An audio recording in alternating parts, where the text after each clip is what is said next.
किसी ने बड़े कमाल की बात कही है कि जिंदगी की परीक्षा में कभी नंबर नहीं मिलते, इसीलिए जब लोग आपको दिल में जगह दे दें तो समझ लीजिएगा पास हो गए आप। हाय गाइस, मेरा नाम है आरजे कार्तिक। एक छोटी सी कहानी। ये कहानी एक राजा की, जिसके पास में बहुत बड़ा साम्राज्य था, बहुत विशाल सेना थी, कहीं कोई कमी नहीं थी। लेकिन राजा बूढ़ा हो चला था। राजा की कभी भी मौत हो सकती थी, बड़ा बीमार रहता था। इस सब के बीच में राजा ने अपने राज्य के लिए अगले उत्तराधिकारी का चुनाव किया और अगला राजा घोषित कर दिया। उसका जो बड़ा बेटा था उसको राजा चुन लिया गया। समस्या ये नहीं थी, समस्या ये थी कि वैद्य जी ने कहा था कि राजा साहब, अब आपके पास में बहुत कम दिन बचे हैं, आप संन्यास ले लीजिए, ये सब छोड़ छाड़ के चले जाइए, जंगलों में तपस्या कीजिए, आखिरी दिनों को ऊपर वाले की भक्ति में लगाइए। पूरी जिंदगी आपने इस राज्य का ख्याल रखा है, अब अपने बच्चों को इसका ख्याल रखने दीजिए। राजा के सामने समस्या थी उसकी 4 रानियां। राजा की 4 रानियां थी। राजा चाहता था कि इनमें से किसी एक के साथ में संन्यास ले लिया जाए। चौथी रानी, जिससे सबसे आखिरी में शादी की थी, जिससे बेइंतहा मोहब्बत थी, नया नया प्यार हुआ था, उसके कक्ष में पहुंचा, उसके राजमहल में पहुंचा और जाकर के बड़ी उम्मीद से कहा कि रानी, मैं अब संन्यास लेना चाहता हूं, क्या आप मेरे साथ में जंगलों में चलने के लिए तैयार हैं? रानी ने साफ साफ मना कर दिया और कहा कि आपको जहां जाना है जाइए, मैं यहीं रहूंगी। राजा को समझ में नहीं आया कि मेरे मुंह पर बेइज्जती हो गई, मैंने इतना प्यार किया, इतना ख्याल रखा और मुझसे कहा जा रहा है कि आप जाइए जहां जाना है। राजा मुंह लटका करके उस कक्ष से, उस राजमहल से बाहर निकला और तीसरी रानी के राजमहल में पहुंचा। यहां बड़ी उम्मीद से जा रहा था, यहां भी मोहब्बत बाकी थी। जाकर के उस तीसरी रानी से कहा कि आपसे बेइंतहा मोहब्बत करते हैं, बहुत सारा प्यार करते हैं, क्या आप हमारे साथ में जंगलों में चलने के लिए तैयार हैं? हम अपनी जिंदगी के आखिरी दिनों को जंगलों में बिताना चाहते हैं, संन्यास लेना चाहते हैं। तीसरी रानी ने कहा कि ये क्या पागलपन की बातें कर रहे हैं, आप यहाँ रह करके भी अपनी जिंदगी बिता सकते हैं, आपको यहाँ रहना रही है, हम आपके साथ हैं, लेकिन अगर आप जंगल में जाएंगे तो मैं दूसरी शादी कर लूंगी, मुझे आपके साथ में नहीं जाना। राजा यहां से भी मायूस होकर के, उदास होकर के, दूसरी रानी के, जो दूसरी रानी थी, जिससे दूसरी शादी की थी, उनके कक्ष में, उनके राजमहल में पहुंचा। बड़ी उम्मीद से जा रहा था, मन ही मन सोच रहा था कि दूसरी रानी बड़ी बुद्धिमान है। जो उस राज्य के पॉलिटिकल डिसीजंस होते थे उनमें वो रानी जो है फैसला लेने में राजा की मदद करती थी, बहुत बुद्धिमान थी, हर बात समझाती थी कि ये सही कर रहे हो, ये गलत कर रहे हो, इसे वापस से सही करने की जरूरत है। तो राजा बड़ी उम्मीद से जा रहा था। वहां भी थोड़ा बहुत प्यार बचा था कि काश वो एक बार हाँ कर दे और उसके साथ में अपनी जिंदगी के आखिरी पल बिता लूं। होता ना, इंसान को लगता है कि कोई ना कोई होना चाहिए जिसके साथ में जिंदगी के आखिरी पल बिताए जाए। बड़ी उम्मीद के साथ में उस रानी के राजमहल में पहुंचा। उस रानी से जाकर के वही बात कही जो बाकी रानियों से कह रहा था कि रानी, मैं जंगल में जाना चाहता हूं, संन्यास लेना चाहता हूं, जिंदगी के आखिरी पल बचे हैं, इन्हें बिताना चाहता हूं, क्या आप मेरे साथ चलने के लिए तैयार हैं? दूसरी रानी ने कहा कि राजा साहब, बड़ा मन था आपके साथ चलने का, लेकिन नहीं चल पाऊंगी। आपके सारे फैसलों में आपका साथ दिया, लेकिन यहां आपका साथ नहीं दे पाऊंगी। एक काम कर सकती हूं, मैं भी आपसे प्यार करती हूं, जब आप इस दुनिया को छोड़ करके चले जाएंगे तो आपका अंतिम संस्कार करवा दूंगी, सारे अरेंजमेंट्स कर दूंगी, आपको परेशान नहीं होना है, आप निश्चिंत होकर के जाइए जंगल में, आपको जो करना है, तपस्या करना है कीजिए, सन्यासी बनना है बनिए।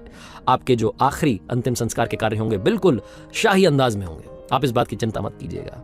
राजा वहां से भी मायूस होकर के, उदास होकर के लौट रहा था कि अचानक से एक आवाज आई कि राजा साहब, चलिए, कहां चलना है? मैं आपके साथ में चलने के लिए तैयार हूं, आप बताइए कि कितने दिन जंगलों में बिताने, मैं आपके साथ में चलने के लिए तैयार हूं। राजा ने मुंह उठा करके देखा तो उस राजमहल के दरवाजे पर एक कमजोर सी स्त्री खड़ी थी, जिसके शरीर पर कोई गहना नहीं था। वो थी राजा की पहली पत्नी, राजा की पहली रानी, जिससे सबसे पहली शादी हुई थी, जिससे बेइंतहा मोहब्बत एक वक्त में की थी, लेकिन उसके बाद रानियां आती चली गईं। वो पहली रानी जिसकी केयर करने की जरूरत थी, जिसका ख्याल रखना था, राजा ने बिल्कुल केयर नहीं की। वो कह रही थी कि मैं आपके साथ चलने के लिए तैयार हूं। राजा को मन ही मन बुरा लगने लगा और लगा कि शायद वो जानता था कि ये पहली रानी ही उसका साथ देगी, बाकी की रानियां मना कर देंगी। उस पहली रानी के साथ में संन्यास की तरफ चल पड़ा। ये कहानी राजा और उसकी 4 रानियों की नहीं है, ये कहानी मेरी, आपकी, हम सब की है। ये कहानी उन 4 रानियों की है जिनके बारे में आपसे बात करना चाहता हूं। चौथी रानी यानी कि आपका शरीर, जिसके बारे में आप दिन रात सोचा करते हैं कि कैसे इसको फिट रखा जाए, किस तरीके से शानदार बनाया जाए, गोरा हो जाए, किस तरीके से रंग बदल ले, बहुत सारी चीजों के बारे में हम सोचते हैं शरीर की, लेकिन ये आपके साथ नहीं जाने वाला। तीसरी चीज, तीसरी रानी जिनके बारे में मैं बात करना चाहता हूं, तीसरी रानी यानी कि वो सारी चीजें, वो मटेरियलिस्टिक चीजें जिनके पीछे हम भागते रहते हैं, लैपटॉप, मोबाइल, कपड़े, घड़ियां, गाड़ियां, मकान, जिनके पीछे हमने पूरी जिंदगी बिता दी। अगर आपको कहानी याद रही तो तीसरी रानी ने कहा था कि मैं दोबारा से शादी करूंगी, रीमैरी, यानी कि ये जो चीजें हैं, आप चले जाएंगे तो किसी और की हो जाएंगी, आपके पीछे, आपके साथ नहीं जाने वाली। ये सबको मालूम है, लेकिन फिर भी हम भागते रहते हैं, इनसे भी बेइंतहा मोहब्बत करते हैं। दूसरी रानी दूसरी रानी जिसने कहा कि मैं आपके साथ में जंगल तो नहीं जाऊंगी लेकिन अंतिम संस्कार जरूर करवा दूंगी। दूसरी रानी यानी कि आपकी फैमिली, आपके फ्रेंड्स, आपके वो लोग जिनसे आप बहुत सारा प्यार करते हैं, अंतिम संस्कार तक, फ्यूनरल तक आपके साथ जाएंगे। आपको जहां दफनाया जा रहा होगा, जलाया जा रहा होगा, वहां तक साथ जाएंगे, लेकिन चाह करके भी आपके साथ इस दुनिया से नहीं जा सकते। बिल्कुल साथ साथ नहीं जा सकते, पॉसिबल ही नहीं है। इसीलिए उसने कहा कि मैं आपके साथ में आपके अंतिम संस्कार तक साथ दूंगी, उसके आगे साथ नहीं दे पाऊंगी।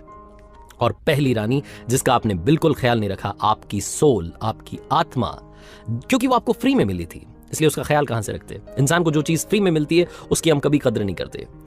हमारे साथ शुरुआत से आई है और इस सोल की हमने कभी कद्र नहीं की। हम हमेशा इस दुनिया के पीछे भागते रहते हैं, कभी भी सोल से इसको क्या चाहिए, इंटरनल हैप्पीनेस के बारे में कभी भी नहीं सोचते, कभी भी नहीं समझते।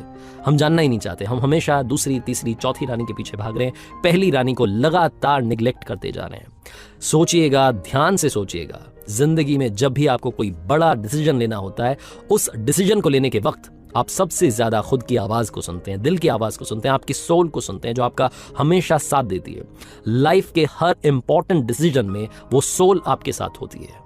कई लोग कहते हैं कि मोटिवेशन की जरूरत होती है। रियल मोटिवेशन हमेशा अंदर से आता है। जब अंदर से आवाज आती है कि तुझे कर दिखाना है, तभी आप कर दिखाते हैं। जिंदगी में हमेशा पहली रानी का, यानी कि आपकी पहली पत्नी का, यानी कि आपकी सोल का ख्याल रखना जिंदगी के हर डिसीजन में आपकी मदद करेगी, आपको सुकून देगी। आपकी सोल के बारे में सोचिए, थोड़ा सा मेडिटेशन करना शुरू कीजिए। जिंदगी इतनी मुश्किल भी नहीं है। आरजे कार्तिक इसीलिए कहता है, कर दिखाओ कुछ ऐसा कि दुनिया करना चाहे आपके जैसा। हर